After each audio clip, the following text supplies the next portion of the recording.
Al iniciar.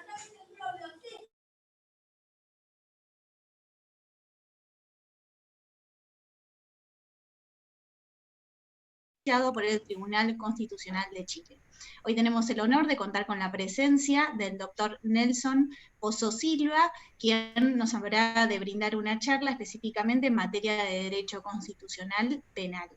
El doctor es abogado y licenciado en Ciencias Jurídicas y Sociales, graduado de la Universidad de Chile. A su vez, posee un máster en Derecho Penal de la Universidad de Sevilla y ha realizado diversos posgrados y especializaciones, tanto en el Estado de España como en Alemania.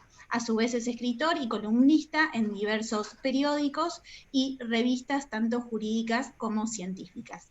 En materia profesional, se ha desempeñado como abogado integrante de la Corte de Apelaciones de Santiago durante los periodos 2004 a 2008. A su vez, ha sido abogado integrante de la excelentísima Corte Suprema durante los años 2009 y 2012. Es ex consultor UNESCO y actualmente se desempeña como ministro del Tribunal Constitucional de Chile, específicamente desde el año 2015. En el área académica, a su vez, es profesor universitario de Derecho Penal y Derecho Procesal Penal en las Universidades Austral de Chile, la Universidad Pontificia Católica de Chile, la Universidad Andrés Bello y a su vez en la Universidad Católica Silva Enríquez. Bueno, por supuesto, ha actuado tanto como autor y como coautor de diversos artículos y libros en materia penal y en otras áreas específicas que también son de su interés. Así que, bueno, le damos la bienvenida a todos ustedes, especialmente al doctor Pozo, y todas aquellas preguntas que existan una vez finalizada la charla, los invitamos a indicarlas por medio del chat, que habremos posteriormente de realizárselas al doctor a fin de evacuarlas y, bueno, enriquecer aún más esta posibilidad que se nos presenta de poder participar. Muchas gracias.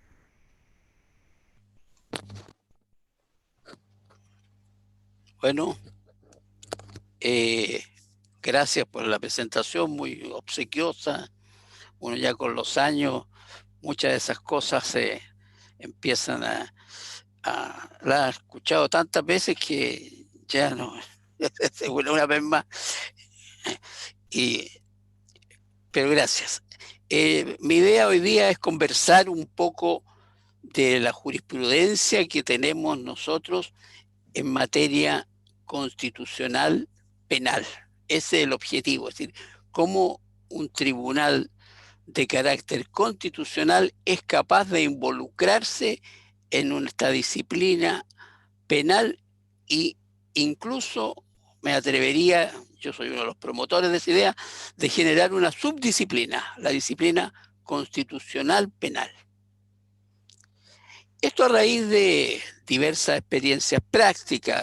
Me ha tocado ver en México la subdisciplina del derecho constitucional tributario, la disciplina del derecho constitucional laboral y obviamente también en países iberoamericanos y en España la subdisciplina fuerte del derecho constitucional procesal. Es decir, no son solo las disciplinas que uno conoce habitualmente o que nos enseñaron en la universidad, sino la capacidad de generarse una nueva subdisciplina que no es ni constitucional puro, ni tampoco es penal puro o procesal puro, o laboral, tributario, civil puro.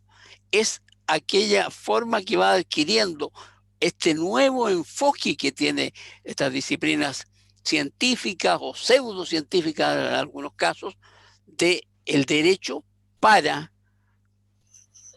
tomar determinadas circunstancias o fenómenos o dilemas, como lo llamamos en materia constitucional, el dilema constitucional desde una perspectiva específica. Es decir, yo me atrevería a aseverar que hay un fragmento en el esquema de la judicatura que solo es llenado por la justicia constitucional.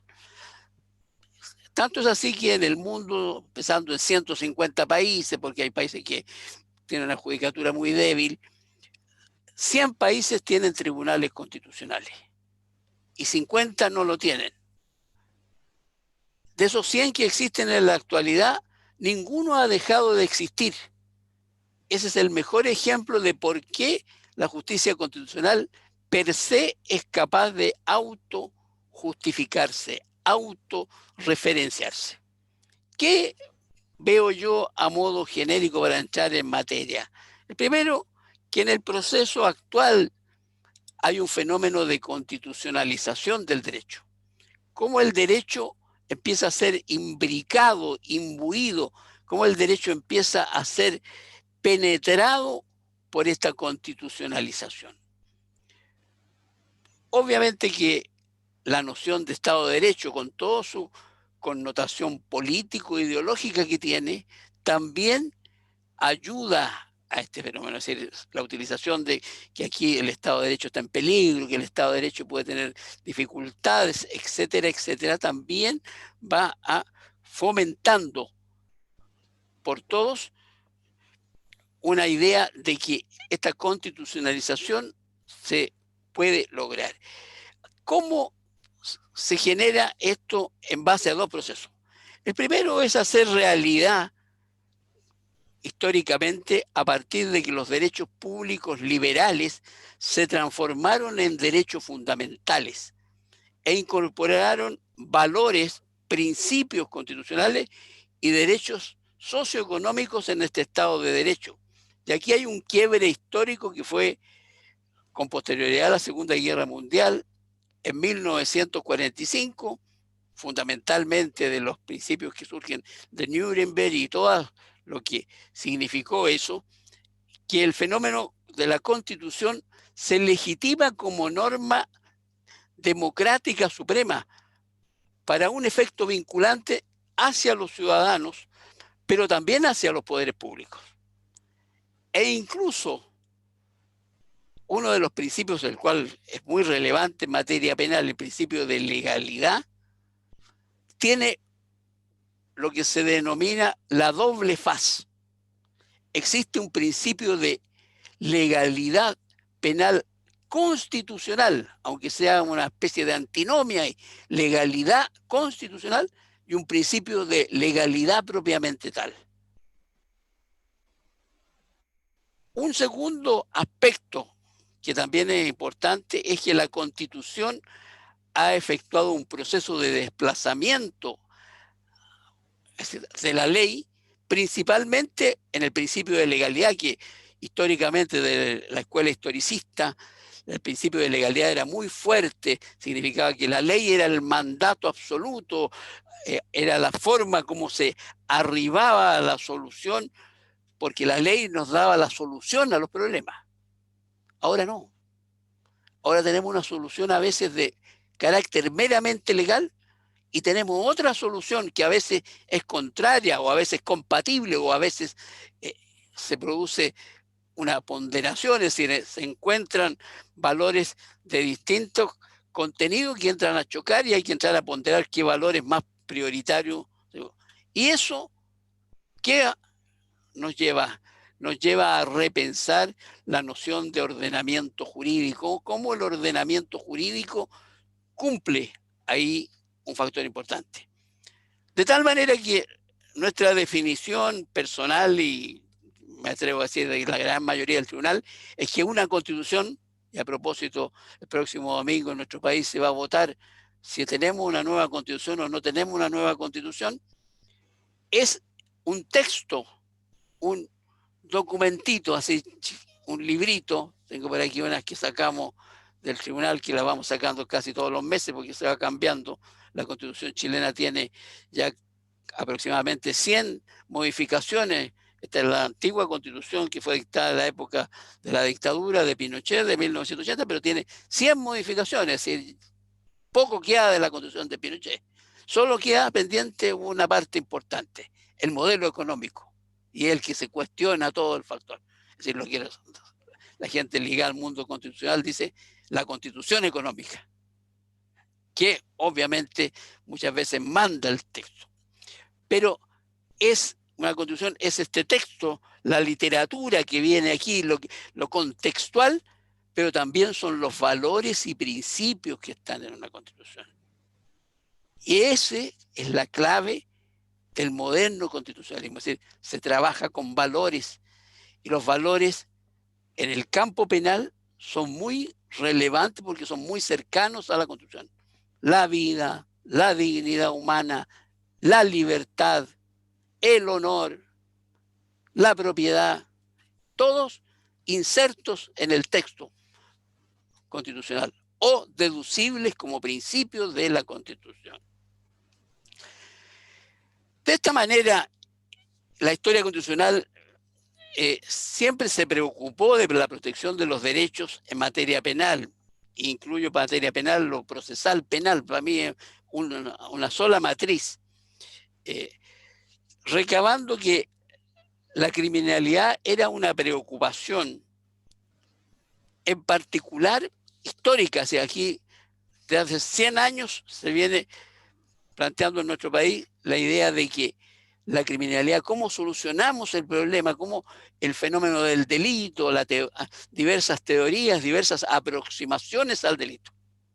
Y en ese primer aspecto, esta idea de constitucionalidad y de constitucionalización del derecho penal como un fenómeno funcional establece bases constitucionales de derecho público y de derecho privado. De tal forma que, por ejemplo, en una privación de libertad en base a este principio de legalidad, no respetar, por ejemplo, la tipicidad, es decir, la descripción que hace el legislador de la conducta que es punible, puede que por motivos constitucionales, de principios, de valores de naturaleza axiológica, logren a veces producirse libertades.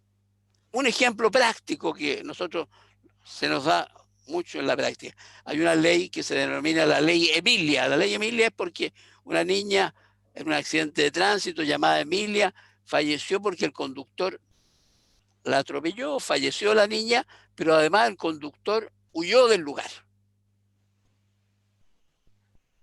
Y como efecto de esa huida se generó un delito específico especial. Y ese delito específico general, el legislador lo tipificó como conducta, lo describió la acción, su antijuridicidad, su tipicidad, pero cuando fue al tema de la pena, puso en la descripción de los efectos de ese delito que de manera controvertida con todo el sistema de penas alternativas, ese señor, aunque no tuviera ningún antecedente penal, no tuviera ningún, debía cumplir 1 año preso siempre. No había ni una exclusión. Entonces, hay muchas circunstancias que son bastante paradójicas y que no engarzan en ese esquema, porque son como situaciones de laboratorio. Si el tipo, por X razones, se va no se fija que atropelló a una persona y se va del lugar. Y el tipo, en virtud de esa norma, específicamente y penalmente puro, el tipo está cometiendo el delito y por lo tanto afecto a ese año obligatorio de estar privado de libertad. Pero hay circunstancias que permiten que, recurriendo al Tribunal Constitucional, el tribunal lo libere de ese año. No lo libera de la pena, porque la pena con nuestro sistema son penas alternativas, pero permite efectivamente que el hombre cumpla en libertad esa pena, sin tener, obviamente, cumpliendo todos los requisitos y sin tener antecedentes penales, etcétera, etcétera. Y así hay diversas figuras penales. Entonces, ahí vemos cómo opera eso que les digo yo, el principio de legalidad penal multinivel, a un nivel constitucional y a un nivel simplemente legal. Ese es como primera base. El segundo aspecto también importante es que las bases del derecho penal no hay que buscarlas en la ley, sino que tenemos que buscarlas en la Constitución, entendida como un órgano jurídico fundamental del actuar del Estado constitucional democrático. El mundo punitivo, igual que el mundo sancionador administrativo, está basado en lo que se denomina el jus puniendi, que es un tema universal, es decir, aquella potestad, aquella capacidad del Estado para perseguir los delitos y las sanciones administrativas. Y opera en virtud de diversos mecanismos, procedimientos, garantías, etcétera, etcétera. Las grandes limitaciones que se producen al jus puniendi obedecen a estos principios. Formas de cómo nos enfrentamos a eso. Otro principio por enunciarlo, después lo acotaremos un poco. Principio de proporcionalidad. La pena o la sanción administrativa, y aquí me meto en el derecho administrativo sancionador, me salí de lo penal, utilizan los mismos valores constitucionales. Debe existir una proporcionalidad entre la dañosidad producida, ya sea por el delito o por la falta administrativa, y la pena o la sanción aplicable al caso concreto. ¿Qué influencia tiene la dogmática, o llamémoslo mejor, el derecho constitucional sobre la dogmática penal? A menudo se materializa en estas actuaciones de los tribunales constitucionales, tanto como supremo intérprete de la Constitución, porque el tribunal no solo se limita a aplicar, sino más bien que las instituciones del derecho penal y del derecho procesal penal son influenciadas por estos grandes principios constitucionales que lo llevan a determinar y le dan un contenido diverso a aquel que tuvieron originalmente. Es como esa visión, aquel rango que les decía yo, que no está cubierto por la justicia de fondo, la justicia de mérito, la justicia que tiene que ver con el caso concreto. De este modo, la interpretación constitucional, todavía estoy en el primer punto, ha contribuido positivamente a superar limitaciones de la dogmática penal y procesal penal, haciendo frente a fenómenos como el terrorismo, la corrupción, que incluso cuestionan el sistema democrático constitucional. Podríamos hablar mucho teóricamente y plantearnos ideas sobre el jus puniendi, este poder punitivo que tiene el Estado para perseguir los delitos o para sancionar administrativamente. Pero la clave, a mi modo de ver, son los derechos fundamentales que recogen las diversas constituciones y los tratados internacionales que limitan fuertemente ese jus puniendi. Son el recaudo, la forma que se tiene para enfrentar desde la perspectiva constitucional las insuficiencias del sistema o del ordenamiento jurídico. Otro tópico también interesante con ciertos grados de particularidad es los factores como han significado el fenómeno histórico de la práctica social. Desde una perspectiva latinoamericana, los fenómenos normativos derivados del jus puniendi, lo que recién estamos hablando, dicen relación a que nuestra civilización occidental reivindica valores y da importancia a los derechos humanos por parte de los distintos operadores del aparato jurídico. Por lo tanto, las viejas luchas que existían entre las escuelas penales, los normativistas, aquellos que se establecían en base a la norma, todos, o aquellos partidarios del derecho natural, obviamente que son peleas que perdieron su vigencia y su práctica, no tienen relevancia en la práctica. Ahora los factores que tienen importancia en esta aplicación es aquella separación importantísima de que hasta dónde los valores que entregan las constituciones, los principios que nos entregan las cartas fundamentales, tienen influencia en ese jus puniendi. ¿Cómo lo limitan? ¿Cómo lo determinan? En América tuvo mucha influencia en materia penal los alemanes, la escuela alemana, y viajaban mucho a Europa, la gente del mundo penal, a especializarse en Alemania. Pero Alemania, a pesar de todo su desarrollo tecnológico, su importancia que tuvo entre la escuela de Hegel, la escuela de Kant, y cómo ellas influyeron en el fenómeno del delito y en la pena, no tuvo una sola unidad. Alemania pasó por un imperio, fue un imperio, parte del imperio austrohúngaro, tuvo la revolución de 1918, después tuvo la República de Weimar, después tuvo el ascenso del nazismo, después tuvo el régimen nazista, después tuvo la Segunda Guerra Mundial y una derrota, después la partición del país en 4 zonas ocupadas, y por último la Constitución de la República Federal Alemana, que ahora es aplicada a toda Alemania. Como ustedes ven, se dio eso. Me faltó una. Faltó el régimen de la República Democrática Alemana. Y finalmente, la reunificación. Si nosotros analizamos los últimos 70 años históricos del pueblo alemán,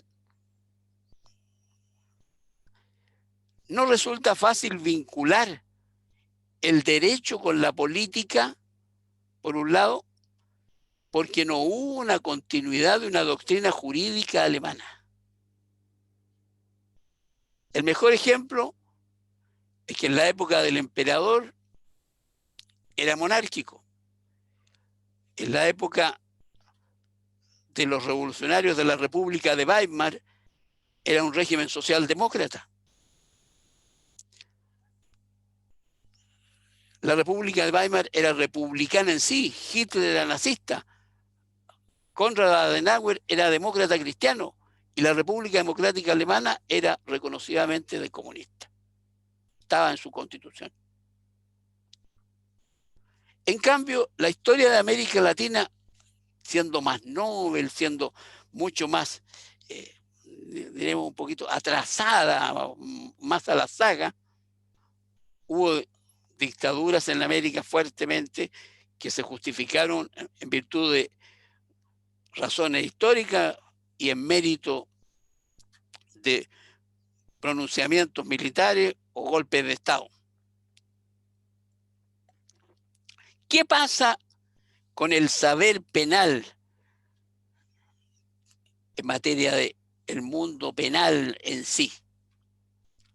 ¿Qué insumos utilizan? Trajimos del derecho penal europeo la construcción de elementos para conformar nuestro sistema de interpretación penal. Se plantearon conceptos de conducta, múltiples esquemas sobre el tipo penal, variados parámetros y teorías en relación al tipo de antijuridicidad, es decir, como el reproche. Y por último, la relación a la culpabilidad, es decir, el elemento subjetivo del delito, hoy un concepto en extinción casi en todo el mundo, se llega a señalar que la pena punitiva obedece a aplicarle a los sujetos una sanción porque el castigo es lo que le corresponde. ¿Qué? ¿Por qué sin explicarse? Este modelo republicano, que también tiene algún sello de el derecho norteamericano, se menosprecia la noción de soberanía popular y de derechos individuales. No, el derecho penal nunca se preocupó de los derechos humanos. El derecho penal solo se viene a afectar en los últimos, desde los años 70 del siglo pasado, a preocupar cuando empieza a surgir la escuela del finalismo, donde hay grandes representantes en Argentina, en Chile, y esta concepción ortodoxa empieza a resquebrajarse porque no suplía las necesidades del castigo punitivo. No era el justo castigo, no era el proporcional castigo. No se respetaban las garantías individuales. En este resumen, los dos grandes hitos que se han retomado del saber jurídico penal son la Binding, por un lado, y von List, que son dos escuelas que tuvieron fuerte influencia en Alemania, pero que fueron recogidas en América. Por ejemplo, hubo en el estudio de la criminología y el derecho penal de fines del siglo XIX, un brasilero, Raimundo Nina Rodríguez, quien junto a un argentino muy famoso, José Ingeniero, crearon en América la Escuela de Psicología Criminal, sustentada en un positivismo primitivo, un positivismo que no tenía sustento, llamémoslo, científico, tanto que llegaron a utilizar la noción de peligrosidad. Hoy día hablar de que un sujeto es delincuente por su peligrosidad o que le vamos a seguir un proceso en base a la peligrosidad es una aberración jurídica y anticientífica.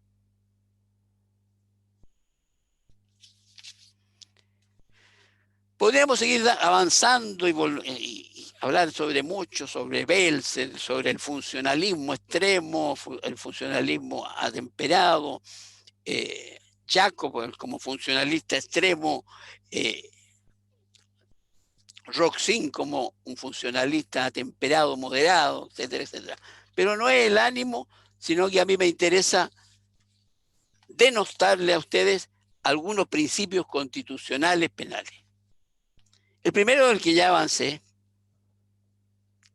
muy imbuido estos principios a partir de la Declaración Universal de Derechos Humanos de 1948, el Convenio Europeo de Derechos Humanos de 1996, la Convención Americana de 1969 y los Pactos Internacionales de Derechos Humanos también de 1996.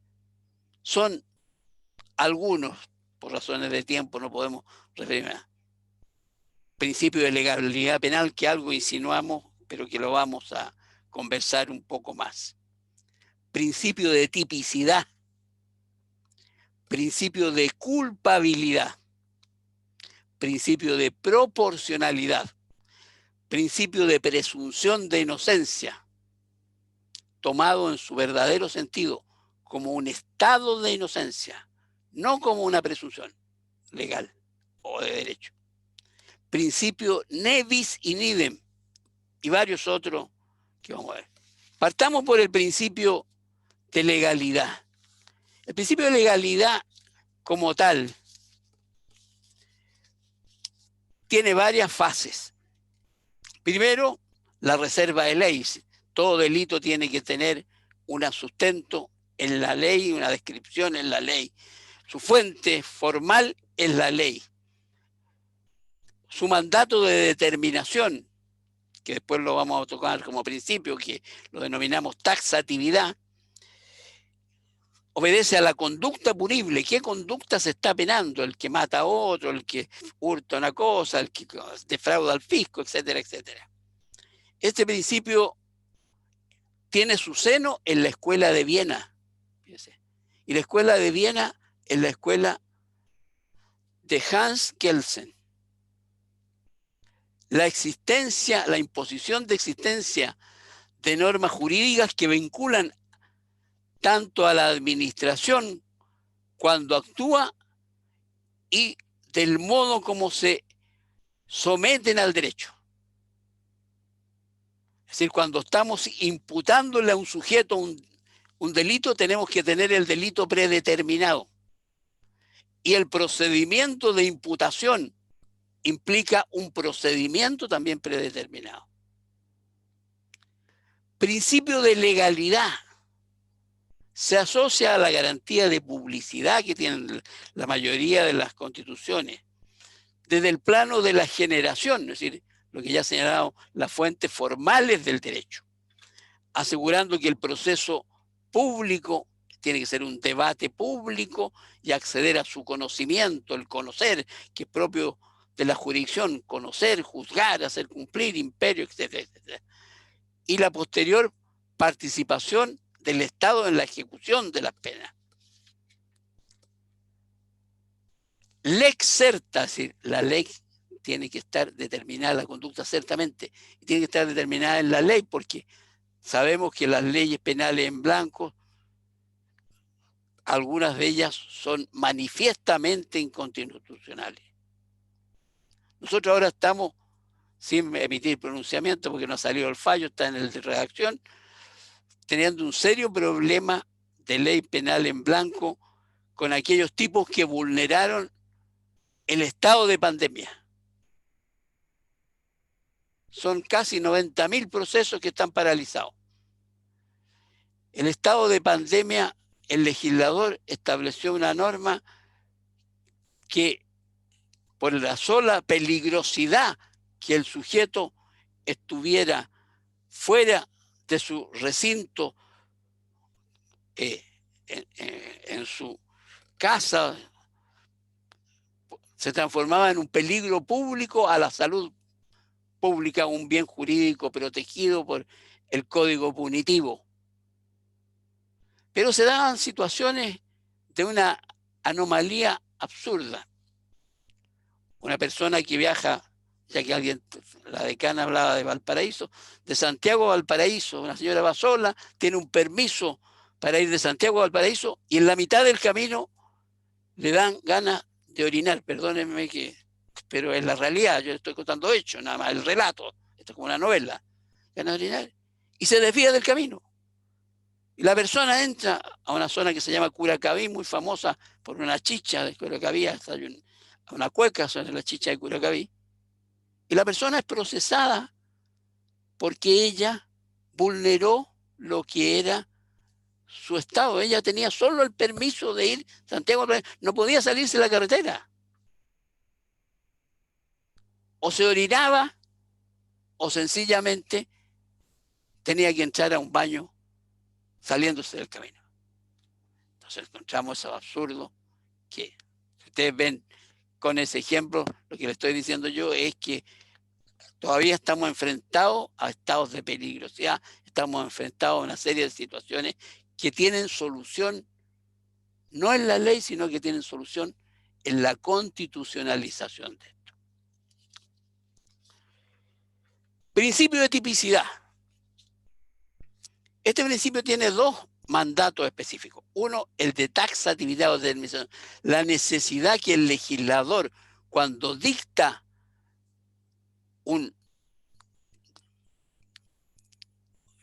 emite un pronunciamiento sobre un delito, él tiene que delimitar el contorno de la conducta.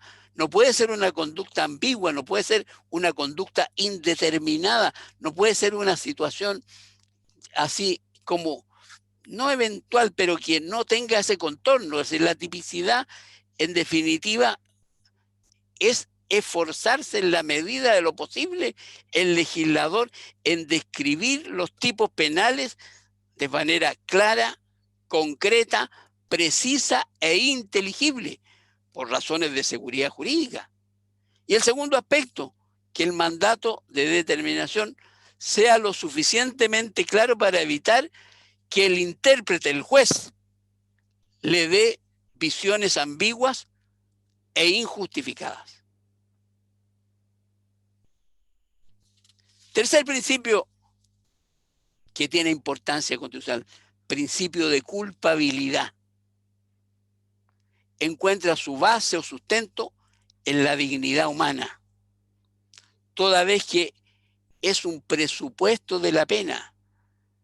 En todo sistema jurídico se requiere para que una persona sea culpable de un delito, ya sea doloso, culposo, una infracción, un delito de infracción de reglamento, delito de vulneración de determinados estatutos, etcétera, etcétera, que en virtud de ese principio de culpabilidad haya un factor subjetivo, porque si no, no hay pena.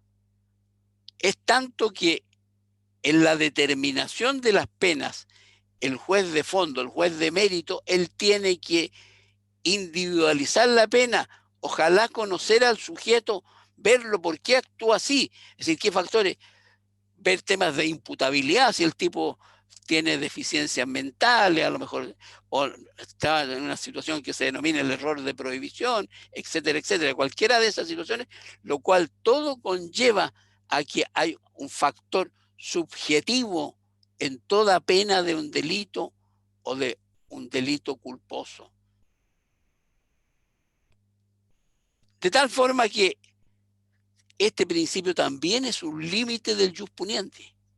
Factores subjetivos, factores que el constitucionalismo ha instaurado a efecto de que cuando se está culpando por una lesión de un bien jurídico, se requiere que no solo que sea una lesión típica antijurídica, sino que también sea culpable, es decir, haya un factor subjetivo de culpabilidad. La voluntariedad, el dolo o culpa está presente ahí. Otro principio constitucional muy importante, muy antiguo, de muchos años, el principio de proporcionalidad. La magistratura constitucional ha establecido que la vulneración de dicho principio es cuando existe una desproporción entre la acción u omisión y el daño producido. Ya algo hablamos un poco del tema administrativo también, ocasionándose un desequilibrio patente, excesivo o irrazonable entre sanción y finalidad de la norma. Es decir, aquí el juez constitucional se mete a calificar cuál fue lo que se denomina la razonabilidad que tuvo el legislador para establecer una norma punitiva en ese sentido. Es por eso que se llama la máxima de razonabilidad o principio de prohibición de excesos.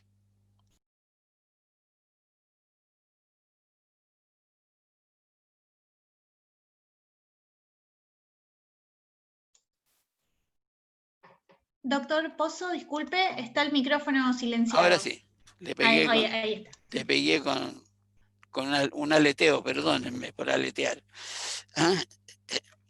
El principio de presunción de inocencia establece, como decía, un estado de inocencia, una condición de inocencia, en dos sentidos al sujeto imputado de un delito.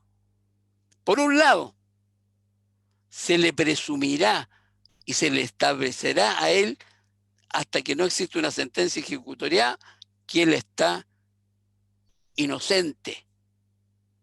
Y cuando está ejecutoriada esa sentencia, él pasa ese límite y se transforma en culpable. Y se acabó esa presunción. Pero tiene un segundo factor de relevancia, que el constituyente se ha encargado normalmente en la mayoría de los países de establecer, que es la prohibición de presumir de derecho la responsabilidad penal. En armonía con los principios de la libertad individual y la seguridad de que los preceptos que regulan o limiten las garantías constitucionales no pueden afectar la esencia de las mismas.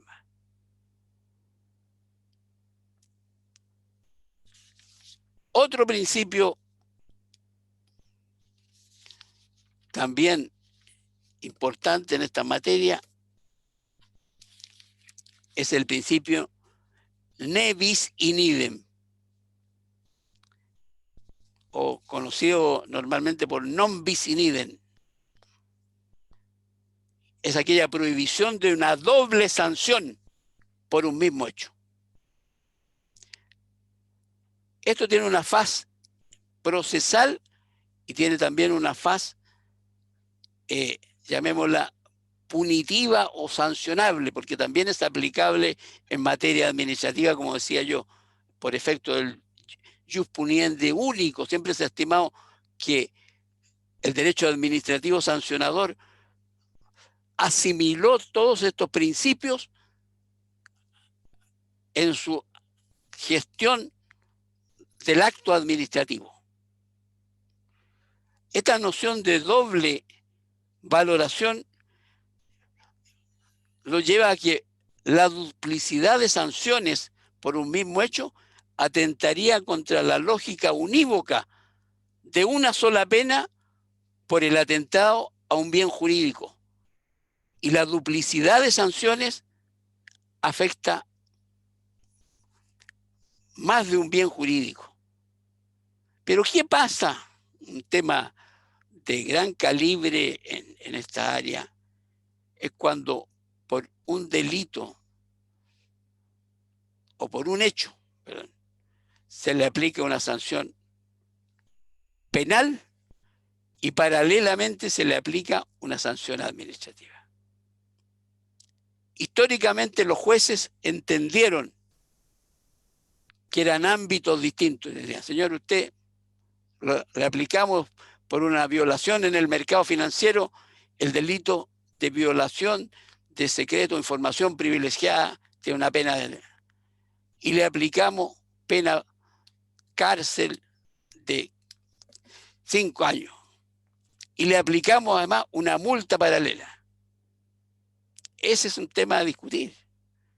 El Tribunal Europeo de Derechos Humanos ha planteado el tema y lo ha resuelto, yo creo, en base a que el ordenamiento penal o sancionador democrático impide el múltiple juzgamiento.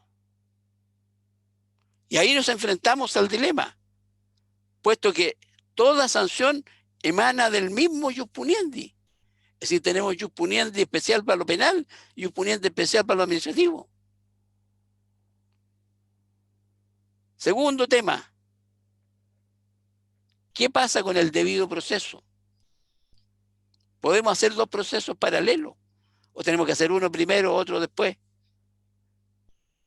¿Y qué pasa con la proporcionalidad que recién hemos visto en esta materia? Todos temas discutibles, como todo en el derecho, y de variada solución.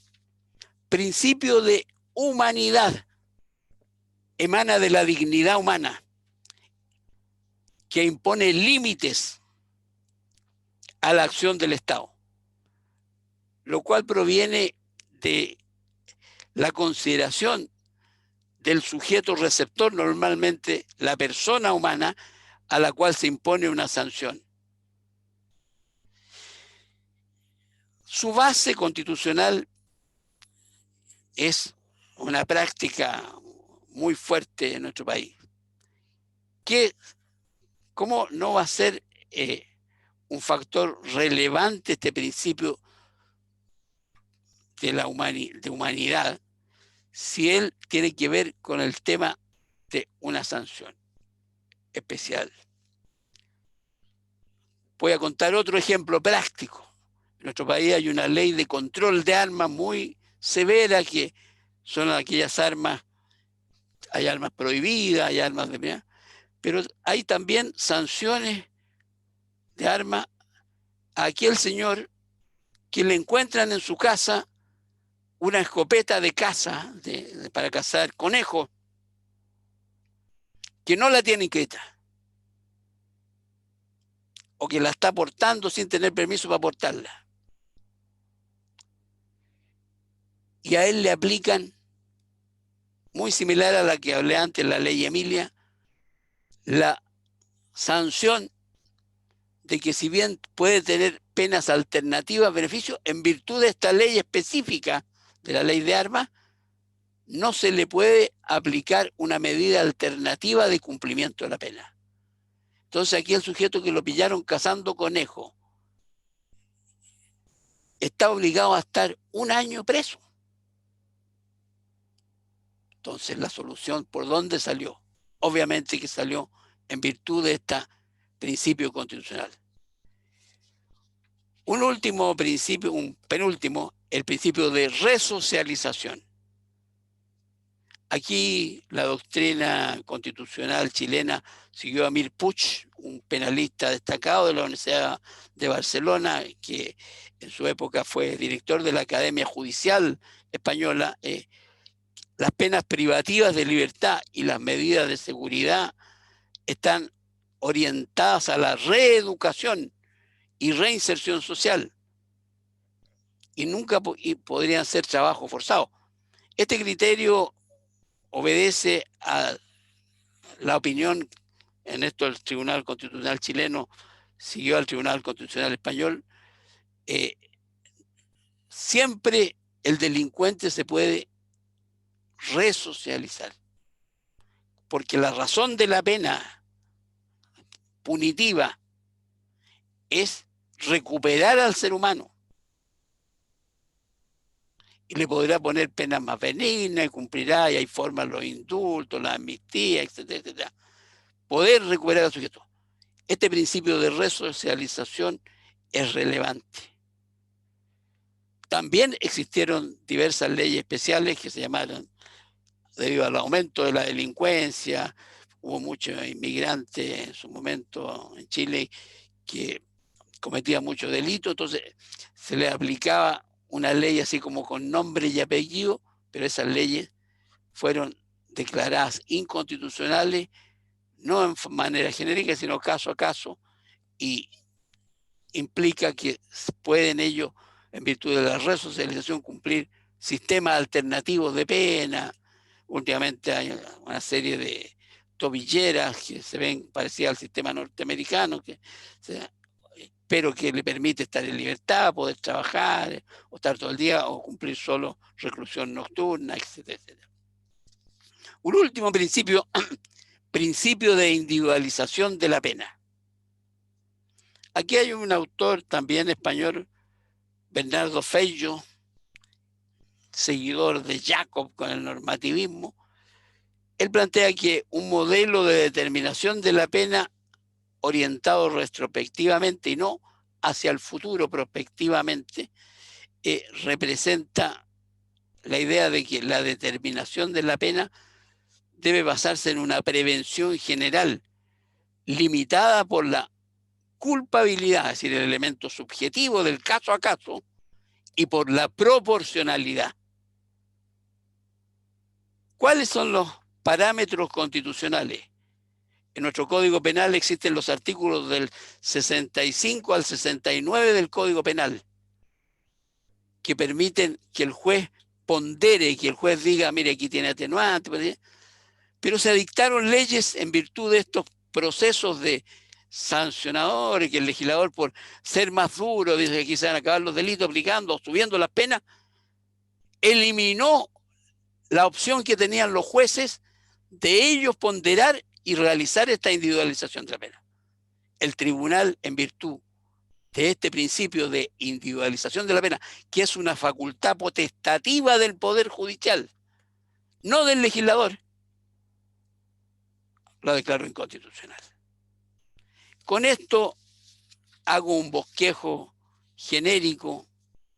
Pensaba hablar un poquito más sobre el principio de taxatividad, pero prefiero conversar un poco. Mi idea es poder, hay diversos otros principios también, señalarles que un famoso filósofo italiano de la escuela de Génova, Zagrebelsky, que el profesor López lo debe conocer bien, escribió un ensayito de 40, 50 hojas, se llama Historia y Constitución.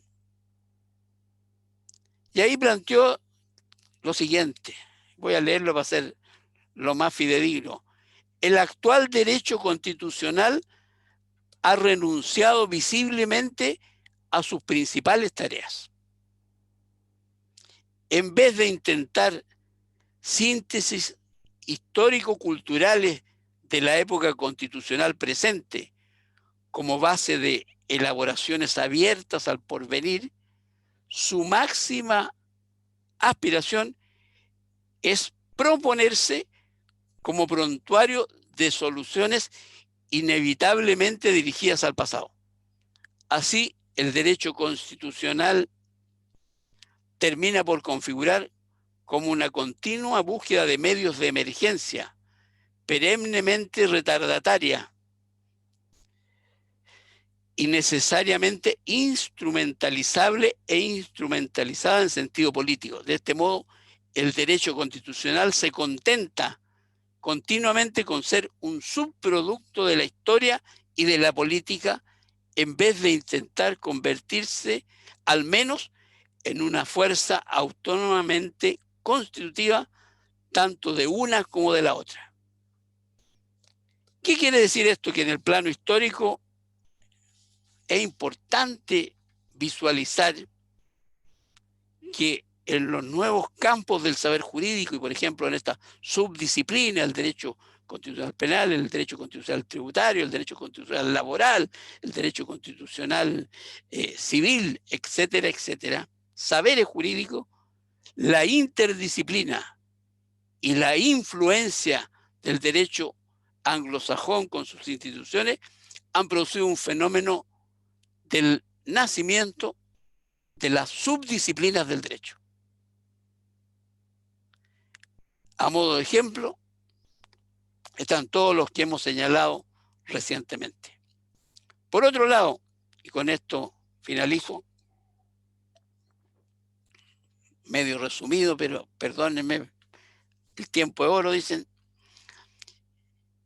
el positivismo historicista es un positivismo de casos concretos, cuyo objeto es el derecho del presente, donde la búsqueda de los ideales abstractos de justicia, libertad, desarrollo y otros anhelos del ser humano se concreta desde lo abstracto a lo singular, es decir, un método deductivo, bajo premisas que las transformaciones e incluso la extinción de organismos jurídicos o normas van asociadas a un contexto histórico. Quiero decirles que, si bien hoy día puede sonar extraño esto de la constitucionalización del derecho, y el otro fenómeno que es la laicización del derecho, es decir, el derecho perdió su carácter tan ligado a la doctrina fuerte del judeocristianismo, fue cada vez más laico.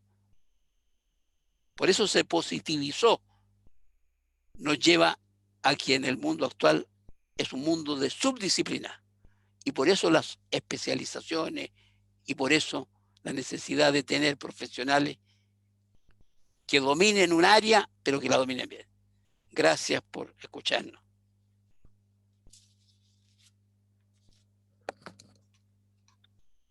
Bueno, muchísimas gracias, doctor Pozo. Ha sido un gusto, sumamente enriquecedor su aporte y bueno, quedamos abiertos para aquellas preguntas que deseen realizar al respecto. Bueno, el doctor Fabio tiene... Ah, era la manito levantada, era para aplaudir en realidad. Igual Muy tengo bien. una pregunta, pero bueno, Con todo primero gusto. vamos a darle la posibilidad a alguna otra persona. Si alguien tiene... Yo tengo una pregunta para hacer. Bien. ¿La molestamos a Liliana? Sí, puede indicarla por aquí, por el chat. Aquí tenemos una pregunta a cargo de Sofía Tizone. Ella consulta.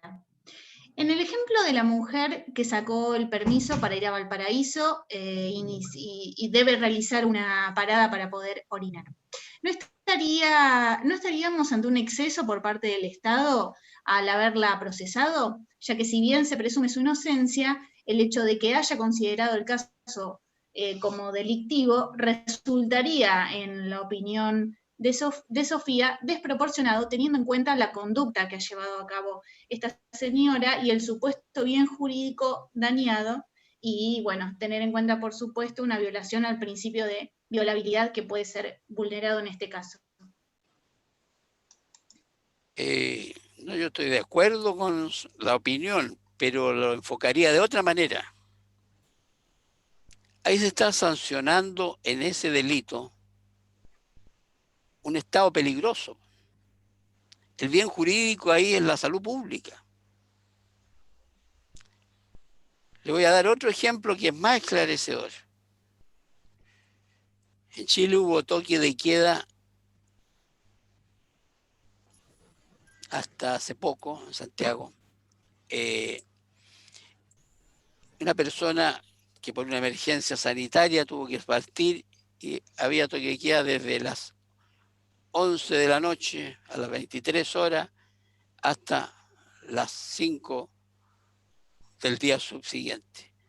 Y esa persona se pasa en 2 minutos con un permiso para circular, justificada, y se le hace un proceso. ¿Qué significan los estados de peligrosidad? Ese es un fenómeno también que hay que analizarlo desde una perspectiva constitucional.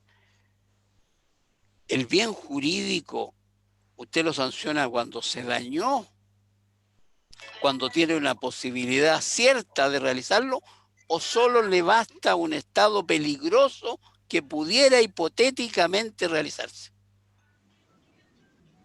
Estamos sancionando hipótesis. Porque ambas personas, tanto la que se tuvo que parar en el camino porque o se orinaba en el auto y no le pasa nada y seguía hasta Santiago, o se mete a donde pueda a cumplir un rol, y además la persona venía enferma, entonces tenía la necesidad de hacerlo. Entonces, a eso tiende un poco, llamémoslo, el bien jurídico que prima a nivel constitucional. Los delitos de peligrosidad son delicados, son muy delicados. Y la tendencia a irlo extinguiendo. Usted tiene peligrosidad cierta, una peligrosidad inminente, no puede una opción terrible. Piense que si a esa persona, después cuando le realizan el proceso por haber parado a orinar y le hacen el test de COVID y sale que no tiene COVID. Es decir, nunca fue peligrosa.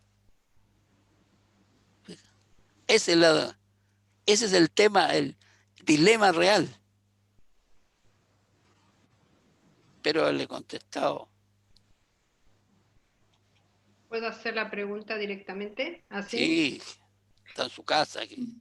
Yo soy la visita. Mi nombre es Liliana. Liliana. Es un poco personal, ¿no? Que la pregunta, ¿qué pasa cuando un Estado tiene un libro tan sagrado como es la Constitución y en realidad no se cumple? Muchas cosas de la Constitución, me refiero a nuestro país, no se cumplen. ¿Qué se puede hacer con eso? Le dije que es un poco personal. Yo le puedo dar sugerencias, pero no me Sí, no, siento, por eso. no me siento apto, pero le voy a decir como si no se lo hubiera. Es decir, esto no tiene que salir de Latinoamérica. No, porque, Lo vamos a por eso tener. le pregunto a usted, que es de otro país. No está funcionando la Constitución. Es lo que nos pasa a nosotros. Chile, más de 100 cambios en la Constitución, pero había un principio que era el clave, el principio de subsidiariedad, correspondiente al Chile. Ustedes se acuerdan la historia económica de Chile, era el adalid del neoliberalismo.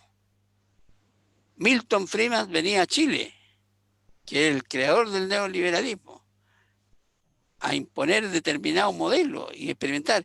Y llegó un momento en que Milton Friedman, dentro de sus valores, empezó a criticar porque fueron más neoliberalistas que el creador del neoliberalismo. Y ese modelo que no sigue, y este principio de subsidiariedad en que el Estado no se puede meter en ningún negocio si no es por una ley de quórum calificado, que requiere prácticamente 2/3 del Parlamento, de ambas cámaras.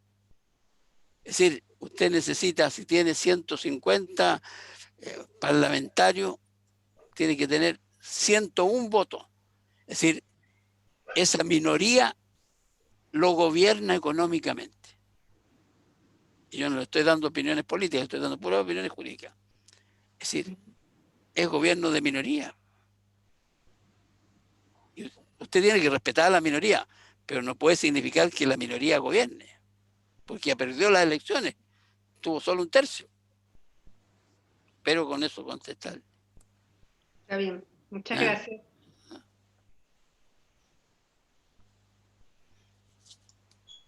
Muchas gracias, doctor. Tenemos una nueva pregunta. Sí, con todo gusto. Muy bien.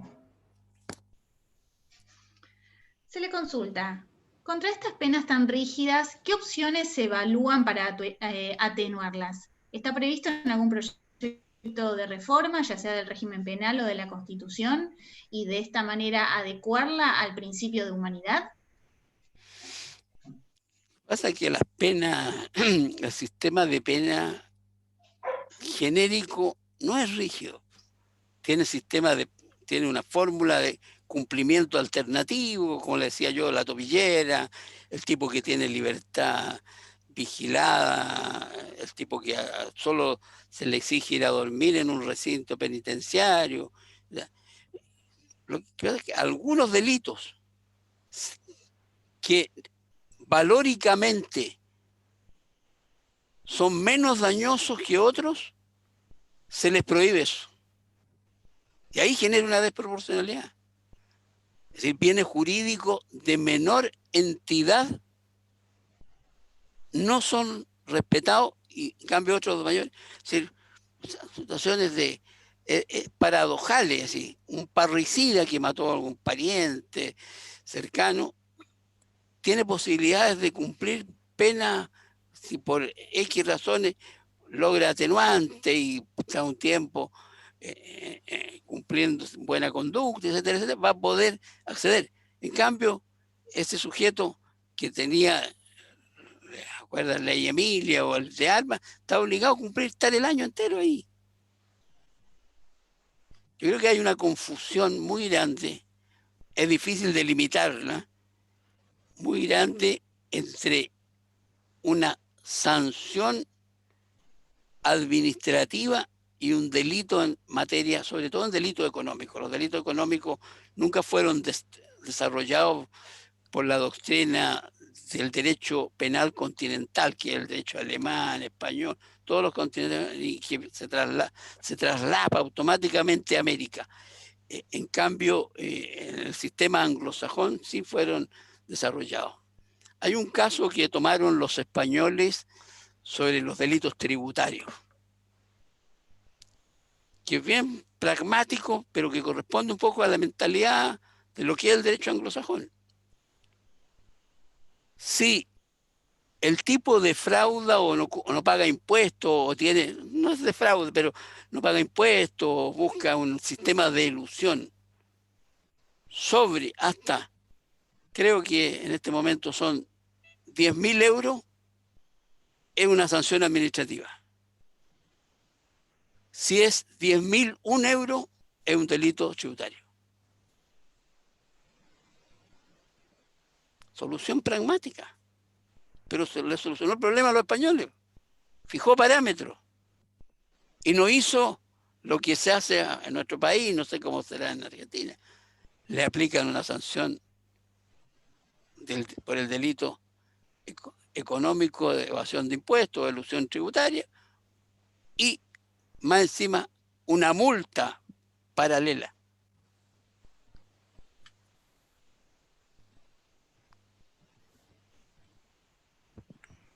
Gracias, doctor. De hecho, en Argentina funciona así también. Está separado el delito penal económico a partir de ciertos importes que impone la ley penal tributaria. Bueno. Es tal cual lo decía recién, sí. Gracias por su respuesta. Perdón, yo tengo dos preguntas en realidad dirigidas al mismo tema que van a cuento de lo que estaban hablando y preguntando. Y de alguna manera también incorpora la pregunta de Josefina que ha hecho recién, que estoy leyendo por el chat. Y las dos preguntas se refieren a principios, a la aplicación práctica de los principios. La primera es bastante simple. En toda emergencia hay una afección a los derechos, a la normalidad del ejercicio de los derechos. En Chile, ¿cuál de los principios que ha comentado doctor Nelson ha sido el más afectado? ¿Cuál se ha visto más afectado por este sistema de medidas que se tomaron en función de la protección de la salud pública? Esa es la primera. Y la segunda viene también relacionada y es relativa al principio de humanidad. En Argentina están sucediendo, y sucedió inicialmente, hará cosa de un mes, un caso bastante complicado, bastante grave. Relatarlo es simple. Es un padre, las provincias han generado fronteras internas, entonces no se puede entrar sin un permiso especial de una provincia a otra. Un padre quería entrar en una determinada provincia, hizo los trámites para entrar y le fue denegado varias veces el permiso. La razón por la que quería entrar era despedir a su hija, que estaba con una enfermedad terminal y quería simplemente despedirla. El hombre no pudo entrar, la hija falleció, y al día siguiente, o a las 48 horas, un juez le dio el permiso para ir al sepelio. El punto acá, relativo al principio de humanidad y a las actividades, a las actuaciones de las agencias estatales, es el caso es escandaloso, se ha repetido, es escandaloso, es injusto. Pero desde el punto de vista del principio de humanidad y su aplicación, ¿quién es el responsable? ¿La autoridad que dictó la norma? ¿La autoridad que ejecutó? ¿Es necesario una orden judicial para aplicar el principio de humanidad? ¿O cualquier autoridad podría haberlo hecho? Ahí me gustaría escuchar su opinión. Bueno, yo creo que la primera visión, que es el cumplimiento, el tema aquí, la salud pública obviamente es un valor relevante y está puesto fuertemente en los códigos penales de casi todo el mundo. En casos de pandemia, estamos en estado de emergencia, hay una situación excepcional. Pero eso no significa, y aquí entramos en otro terreno del constitucionalismo, de que estos estados de emergencia, en nuestro país se llama de catástrofe, usted no puede restringir derechos fundamentales que no están expresamente señalados para esos estados de emergencia. Entonces a veces la autoridad excede y empieza a aplicar criterios que son fuertemente cuestionados. O sea, hay un factor de exceso. Yo lo tomaría como una fuerte afectación de la competencia. Es decir, a veces puede el legislador, pero normalmente es por la administración, por el gobierno. El gobierno empieza a tomar medidas y excede sus facultades. Y el cuestionamiento, claro, hay un cuestionamiento, estamos en pandemia, esto pasa, pasó una vez, hace 100 años que no tenía una pandemia, va a haber siempre muchas cuestiones, pero no se puede. Y es tanto que hay tengo entendido, no tengo a mano, de principios de este año, de la comisión que funciona en Washington, de la OEA, sobre el tema de que las restricciones a los derechos fundamentales deben ser aquellos que solo correspondan al estado en que se ha decretado. Y un segundo factor que puso es de que debían ser a lo menos temporales y sujetas a revisión del Parlamento. Entonces, usted ve que al final caemos en esa situación de que hay un exceso de poder de la potestad estatal. ¿Cómo la controlo? Mi forma de controlarla es el Parlamento. Y si el Parlamento también se excede, yo tengo los tribunales de justicia, tengo que entrar a operar con estas funciones, ya no se llaman poderes, se llaman funciones. El constitucionalismo momento le ha dado criterios de función, ya ha creado otros órganos que son como epifenómenos de estos antiguos tres poderes, principalmente los bancos centrales, los mismos tribunales constitucionales, que son órganos autónomos, la superintendencia, que juegan un rol muy importante. Si todo ese espectro de instituciones nos lleva a que la funcionalidad del Estado, aún en esta medida, esté afecto al control. Y existe un equilibrio entre los distintos órganos de ese control. Y la segunda, no me acuerdo cuál era la segunda pregunta.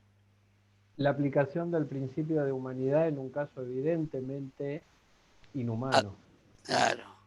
No, el principio de humanidad es un principio que tiene que fuertemente ubicarse. La dignidad humana está prácticamente en todas las constituciones. Y si no está expresamente, emana como principio fundamental. Es como un logro que lo que hablábamos y terminábamos nuestra conversación o la pequeña exposición, apuntes que hicimos para esta oportunidad, de que la dignidad humana implica el desarrollo histórico del ser humano. El ser humano empezó a suplir etapas y después de 1945 de Nuremberg, lo que significó los juicios de Nuremberg, fue un fuerte hambre, y entonces se avanzó en materia de derechos humanos, se avanzó en diversas actividades y logró que eso se fuera insertando en los distintos estamentos de la sociedad. Entonces, el tema es cómo usted controla eso. Ahora, ¿quién tiene que controlarlo? Si no lo controla la propia administración, el Parlamento. Si no lo controla el Parlamento, la judicatura. Ahora, si ninguno se lo controla, ya no sé, tendrá que hacer una manda, ¿eh? Pero ese es el tema que hay que buscar fórmulas de solución, porque el Estado tiene que ser funcional, autorreferente, lograr equilibrar, que no exista el poder absoluto. No pueden funcionar el país si no hay poderes absolutos, porque usted ve las dificultades que empieza a producirse, conflictos de poder, conflictos de competencia, conflictos de exceso de atribuciones. Exceso de atribuciones. ¿Han llegado casos al Tribunal Constitucional? Tenemos en este momento un caso de los 90.000 juicios que están suspendidos, que son los juicios orales. Son todos aquellos juicios donde la penalidad es alta. Homicidio, tráfico de droga, grandes cantidades, están todos suspendidos por el tribunal. Están suspendidos por el Tribunal Constitucional porque se cree que no se puede realizar un juicio oral. Nosotros tenemos un sistema modernizado de justicia oral. No se puede realizar un verdadero juicio oral sin afectar el derecho a defensa, la inmediación, la publicidad y el contacto entre el imputado y su defensor en juicios por videoconferencia. Es decir, lo que podemos hacer nosotros aquí está bien, pero cuando en un juicio real el defensor tiene que cuchichear, decir, oye, acepta esta cuestión, podemos negociar, porque es juicio negocial, son juicios con controversia, y acepta este punto y vemos esta otra cosa. Así, esa posibilidad que tiene el defensor de poder ir adaptándose a las circunstancias no se puede hacer en los juicios por Zoom. Y eso es una pelota gigantesca. Imagínense paralizado 90.000 juicios. Pero sí para mejorar la situación del detenido o del imputado. Obvio, porque si el imputado no puede, ¿qué saca con que después hace el juicio, condenan y además todos arriesgan pena sobre 5, 8, 20 años sin tener opción? Es decir, el derecho a defensa está abiertamente afectado. Yo no sé cómo lo están haciendo en Argentina los juicios, pero es patético ver a un imputado frente a un televisor, y así como vemos aquí 6 jueces, 6 caras, algunas fotos por ahí también, mientras el juez a lo mejor fue a buscar un café y juzgando. Eso no es un juicio, no es un juicio. ¿Cómo deliberan?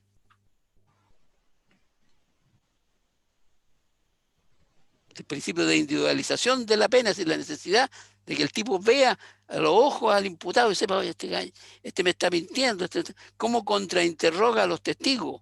Incluso hubo un juicio que llegó hasta la Corte Suprema y no tengo idea, parece que se anuló, quedó ahí en una situación en la cual el policía, que era uno de los testigos de este delito, donde la penalidad era muy alta, el tipo puede haber estado 10, 15 años preso por culpa de eso, aparecía otro policía soplándole. Entonces fue tal que se abrió el micrófono y se escuchaba que le estaba soplando. Y, no, di tú esta cosa. Eso no es un juicio. Un juicio tiene que ser público, controvertido, contrainterrogado, defensa material y defensa formal. No basta que tenga un abogado, tiene que tener una defensa material. Perdóneme que la emoción. Para ponerle un poco de color. ¿Esos han sido planteos de las defensas o directamente los tribunales lo han expresado de oficio? La imposibilidad de realizar audiencias. No, nosotros tenemos una institución que se llama la Defensoría Penal Pública, que son los que se especializan, así como existe el Ministerio Público, la Fiscalía, tenemos la Defensoría Penal Pública, que obviamente son los mejores, todos los días están dedicados a eso, es una máquina que funciona y ellos lo han planteado y muy acertadamente, muy acertadamente. Es un tema relevante, ¿eh? Fíjese que estos juicios, nosotros hemos estado buscando la doctrina comparada y la jurisprudencia comparada. Varios estados de California, si no hay acuerdo de las partes, no se pueden realizar. Es decir, como que hay una renuncia del imputado. Pero si él no quiere, en cambio acá es obligatorio hacerlo. Se dictó una ley especial para que se hicieran. Bueno, gracias. Bueno, ustedes, pues. Estamos... Muchas gracias. Una última pregunta, ¿o no? Porque tenemos una última pregunta. Sí, que yo tengo después una cosa. Una última pregunta. Sí, con todo cortito gusto. Entonces. Sí. Con respecto a estas sanciones desproporcionadas de las que venimos charlando, ¿qué rol específico cumplen las fuerzas policiales con respecto a los derechos humanos? Bueno, nosotros tenemos varios problemas. Hay aquí un Instituto de Derechos Humanos que ha denunciado mucho a raíz de las protestas, el concepto de protesta, que en el fondo no es un delito por protestar, sino que cuando hay violencia se transforma en delito. Ha habido, en Chile, fíjense, hubo más de 200 personas que sufrieron problemas a la vista por bombas lacrimógenas en la cara. Entonces, ahí tiene usted ejemplo de cómo una situación que podría haberse evitado si hubieran existido protocolos exactos. Nada puede justificarlo, que la gente hubiera estado protestando. No lo justifica. Ni incluso, fíjese, si hubieran estado cometiendo delitos. Porque una persona que está cometiendo un delito, nada me autoriza a cometerle en contra de él un delito. A menos que sea una legítima defensa personal, pariente o conocido. Pero la defensa de terceros es muy limitada. El policía no puede hacerlo. Y eso ha sido un tema complejo. Eso van a ser causas de derechos humanos, así como hay, en este momento creo que hay pendientes todavía 2000 causas de derechos humanos de la época de la dictadura. Todavía y condenados hay no sé cuánto. Entonces, son temas que los derechos humanos ha sido una batalla muy fuerte que se ha logrado esclarecer. El Poder Judicial jugó un rol importante durante muchos años, hasta el año 2000, es decir, pasaron desde el 73 al 2000, 27 años que no había nadie condenado por derechos humanos. delitos de lesa humanidad, que después fueron establecidos en el Estatuto de Roma. Muy bien, bueno, Bueno, doctor lo agradezco. Nelson, ¿Sí? le agradecemos. No, los temas que ustedes. está mencionando ya nos está dando para ideas para futuras charlas. Sí, con todo Nosotros, gusto. yo le quiero agradecer en nombre del Centro de Derecho Internacional, de la Facultad de Derecho, de nuestra universidad, a la que pertenecemos todos. Acá hay alumnos, hay graduados de la universidad, por el tiempo que nos dedicó, el tiempo que nos regaló y por su enorme generosidad. Sí. Inmediatamente cuando lo contactamos se puso a disposición. Esperamos que esta es la primera, eso es seguro, la primera charla que nos da, pero no va a ser la última. No, yo, bueno, me despido de todos y de todas, agradeciéndole. La idea de esto es ser un conversatorio. Son la experiencia de muchos años en el Poder Judicial, muchos años siendo juez, y uno va adquiriendo una práctica que es fácil de transmitir. Y desde ya Fabio tiene mi correo electrónico, y a quien necesite material, alguna cosa, está abierta, el tribunal abierto a lo que necesiten. Y ojalá, si alguien quiere visitarlo cuando se pueda viajar, con todo gusto el tribunal los va a atender abiertamente. ¿Ya? Bárbaro. Muchas gracias. No, a ustedes. Muchas gracias a todos. Hasta luego. Que estén bien y a cuidarse. Hasta luego. Sí. Bueno, muchísimas gracias al doctor, por supuesto, y los esperamos a todos el próximo jueves 29 a las 16:45 con nuestra próxima charla del ciclo. Va a estar a cargo del doctor Juan Antonio Travieso. Él es profesor titular de la Cátedra de Derechos Humanos y de la Cátedra de Derecho Internacional Público de la Universidad de Buenos Aires, y estaremos hablando con él acerca de tecnología y justicia social en el siglo XXI. Bueno, muchísimas gracias a todos por su atención y presencia el día de hoy. Gracias. Chao. Hasta luego. Adiós. Chao. Hasta luego.